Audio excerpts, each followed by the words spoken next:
सुक्खू सरकार के 3 साल का कार्यकाल पूरा। मंडी में जन संकल्प सम्मेलन रैली आयोजित। मंडी के पड्डल मैदान में हो रहा के कार्यक्रम। थोड़ी देर में सीएम सुखविंदर सिंह सुक्खू करेंगे संबोधित। हिमाचल कांग्रेस के दिग्गज नेता मौजूद। कार्यक्रम में 3 साल के कामों का हो रहा है जिक्र। तो कार्यक्रम में 3 साल के कामों का जिक्र किया जा रहा है।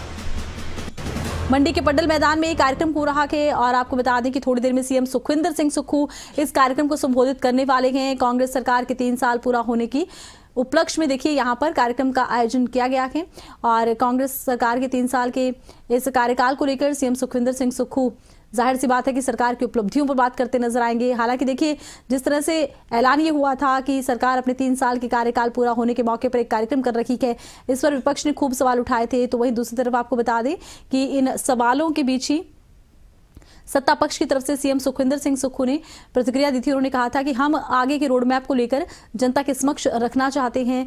ये कार्यक्रम जश्न नहीं है बल्कि केवल हम लोगों से रूबरू होने वाले हैं। तो मंडी में ये कार्यक्रम किया जा रहा है और कार्यक्रम में 3 साल के कामों का जिक्र हो रहा है। सीएम सुखविंदर सिंह सुक्खू पहुंचे।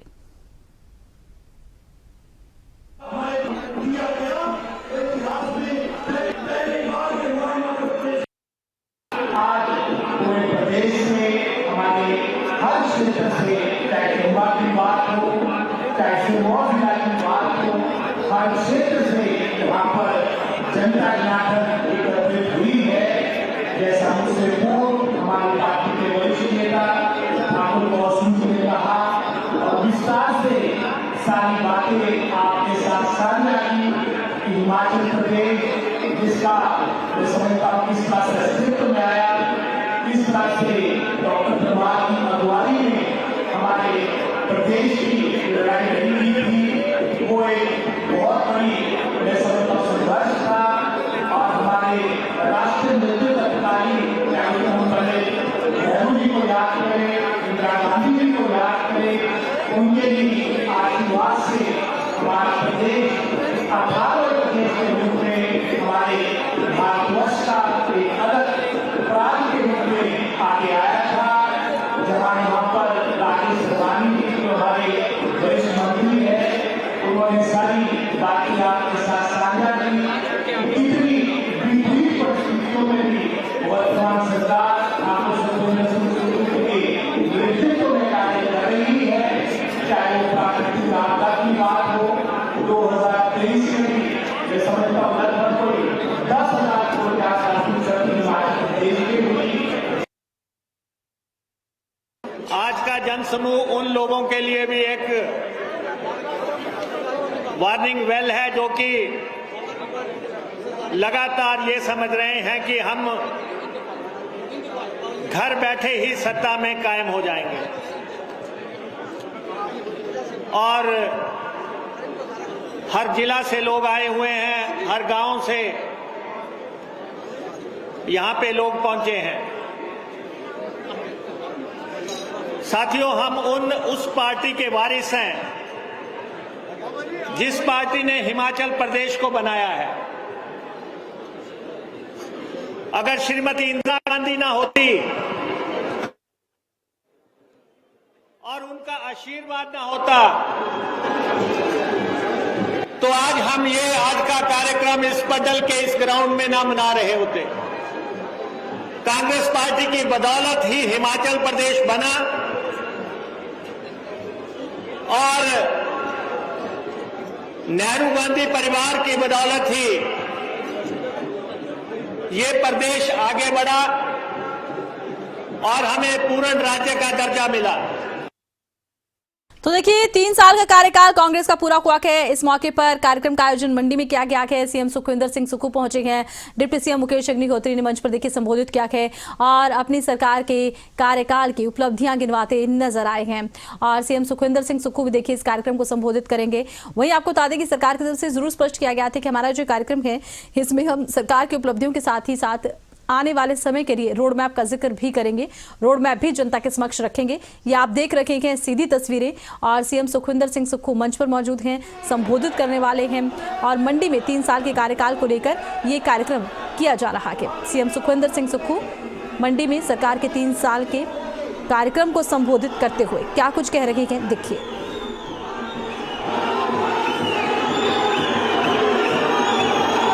भारत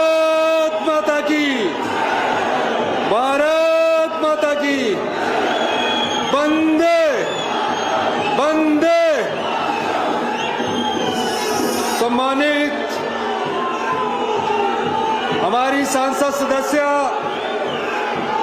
एआईसीसी की जनरल सेक्रेटरी श्रीमती रजनी पाटिल जी, सम्मानित प्रदेश के उप मुख्यमंत्री हमारे बड़े भाई मुकेश अग्निहोत्री जी,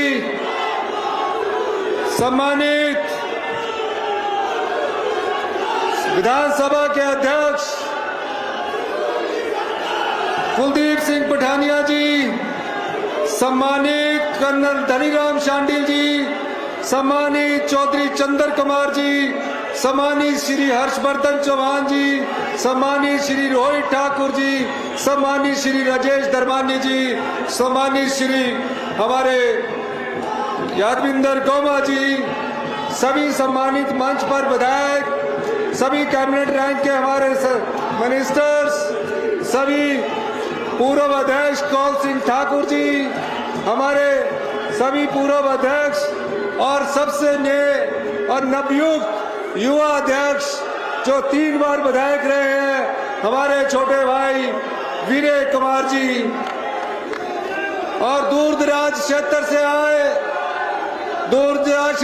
आए प्रदेश के हमारे बुजुर्ग, माताएं, युवा साथियों, बहनें, प्यारे बच्चों, आज ये जन संकल्प रैली में ये जो जन सैलाब उमड़ा है, ये इस बात को इंगित करता है कि 3 बरस पहले ये रिज के ऐतिहासिक मैदान से एक आप जैसे परिवार से उठकर, जिसके परिवार में ना तो कोई राजनीति में था, ना कोई राजनीति की कल्पना कर सकता था, आप लोगों के आशीर्वाद से, श्रीमती सोनिया गांधी के आशीर्वाद से, राहुल गांधी जी के आशीर्वाद से, प्रियंका गांधी जी के आशीर्वाद से और कांग्रेस पार्टी की विचारधारा के आशीर्वाद से मुझे मुख्यमंत्री बनने का मौका मिला। मैं सबसे अनुरोध करूंगा, नारे मत लगाइए। मैं जब मुख्यमंत्री बना, मैंने कभी कल्पना भी नहीं की थी उस महान पार्टी की विचारधारा का, जिस महान पार्टी ने इस देश को आजादी दिलाई। और जब देश को बनाने की बात आई तो कांग्रेस के 2 बड़े महान नेताओं ने इस देश की एकता और अखंडता के लिए बलिदान दिया। देश के 75 साल लोकतंत्र के हो गए हैं, एक भी नेता कोई दूसरी पार्टी का ये बता दे जिसने देश की एकता और अखंडता के लिए बलिदान दिया हो। कांग्रेस पार्टी ने अपने 2 प्रधानमंत्री इस देश की रक्षा, इस देश की एकता और अखंडता के लिए अपने प्राणों का निछावर करके चले गए। कोई दूसरी पार्टी का ऐसा नेता नहीं है जो भारतीय जनता पार्टी या कांग्रेस की देशभक्ति की विचारधारा को प्रभावित करती है। मैं कहना चाहता हूं कि श्रीमती इंदिरा गांधी ने अपने देश की एकता और अखंडता के लिए अपने प्राणों का बलिदान दिया। सुबह का नाश्ता करके जब उसने अपनी चौखट के बाहर पैर रखा, उसे क्या ज्ञात था कि देश के दुश्मन उसकी छाती में 36 गोलियां दाग देंगे। श्रीमती इंदिरा गांधी के मृत्यु के समय अंतिम सांस ये निकली, जय हिंद। यही नहीं, उसके बाद उनके बेटे को प्रधानमंत्री की कुर्सी मिली। प्रधानमंत्री की कुर्सी मिलने के बाद वो राजनीति में नहीं आना चाहते थे। देश के दुश्मनों ने उन्हें बम से उड़ा दिया। सिर कहीं और गिरा, धड़ कहीं और गिरा, टांग कहीं और गिरी, बाजू कहीं और गिरा। कांग्रेस पार्टी ने 2 प्रधानमंत्री देश की एकता और अखंडता के लिए बलिदान कर दिए। मैं ये बात इसलिए कह रहा हूं कि जो लोग उस कांग्रेस पार्टी की विचारधारा पर उंगली उठाते हैं। एक ऐसा उदाहरण बता दीजिए जो लोग देश के लोकतंत्र को कमजोर कर रहे हैं, वो लोकतंत्र के कारण ही आज मुख्यमंत्री और प्रधानमंत्री की कुर्सी पर बैठे हैं, जिसकी रक्षा कांग्रेस पार्टी ने की है। माननीय, मैं आज प्रदेश की जनता को यह बताना चाहता हूं, जब मैंने ऐतिहासिक रिज मैदान पर शपथ ली थी और जब मैं ऐतिहासिक रिज मैदान पर शपथ लेने के बाद मैंने उस व्यवस्था को तोड़ा कि मुख्यमंत्री शपथ लेने के बाद सचिवालय में अधिकारियों की बैठक करते हैं। मैं उन बच्चों के पास गया जो बेसहारा थे, जिनके माता नहीं थे, जिनके पिता नहीं थे, जो कोई उम्मीद नहीं लगा सकता था। उन बच्चों के हॉस्टल में जाकर मैंने उनका रहन सहन देखा और मैं आपको यह बताना चाहता हूं, मैं एक बात बताना चाहता हूं, मैं आपको एक बात बताना चाहता हूं। उन बच्चों को मैंने जब मैंने उन बच्चों को देखा, अरे भाई आप नारे बाद में लगाइए, जब मैंने उन बच्चों के हालात को देखा, मैं अपने घर वापिस आया और इस सरकार में पहला हमने जो काम किया और देश का पहला ऐसा कानून बनाया, जो बच्चे अपनी माता को खो चुके हैं, अपने पिता को खो चुके हैं, उन्हें सरकार ही माता है, सरकार ही पिता है, चिल्ड्रन ऑफ द स्टेट का दर्जा दिया।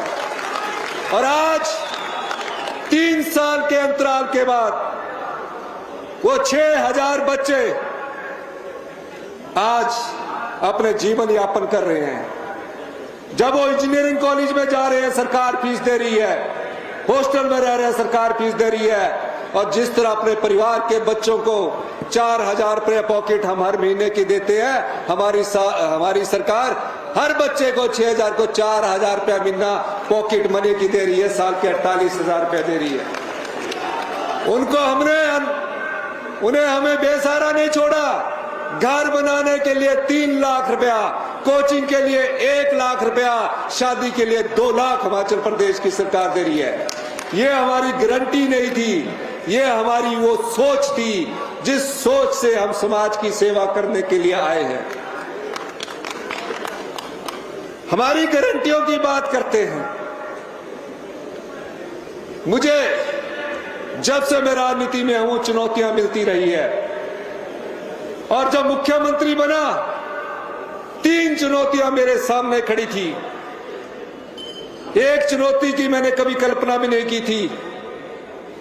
पहली चुनौती, अधिकारियों की बैठक लेने के बाद पता लगा, जो आज सोशल मीडिया के द्वारा भारतीय जनता पार्टी के जो चक्कर के बीजेपी के कार्यालय में 20 लोग बिठाए हैं मेरे खिलाफ, उनको मैं बताना चाहता हूं, भारतीय जनता पार्टी की पिछली सरकार ने इस प्रदेश की गरीब जनता पर 75,000 करोड़ रुपए का कर्जा छोड़ा।